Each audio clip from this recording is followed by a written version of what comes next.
一定要食預製菜。你喜歡吃豬腳醬嗎？我從小到大都喜歡吃，所以今天呢，奧小確定他試做一次給我吃，所以我們分頭行動。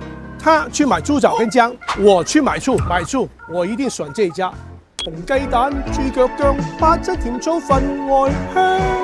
哇！一進門就聞到我最喜歡的味道，有得免費試試。執輸行頭啊，炒我敗家，試咗先。呢樣嘢識食呢，一定要食預製菜。現在這個秋冬的時間，喝一點薑醋，整個身體會暖洋洋，這個豬皮就非常好。腍而不爛呢，這個豬腳已經被那個糖醋了滲透，所以裡面很甜，醋的酸味，也有一些香料的味。這個當然，它的皮呢很有咬口，鬆化。香港的朋友現在呢都喜歡買一些醬醋券。聽說呢，謝霆鋒出生的時候，他媽媽拉姑也是找8根幫他包這個豬腳醬送給親戚朋友。不知道是不是因為這樣，他們就發明這薑醋券。所以現在你們來這裡可以買這個薑醋券，買俾親戚朋友。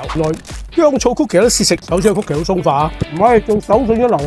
嚟送俾你。哇，薑醋雪糕都有啊，孤單雪糕、啤酒都有啊。八珍甜醋，連阿姐都欣賞嘅，我更加欣賞啦。味道好，八珍甜醋。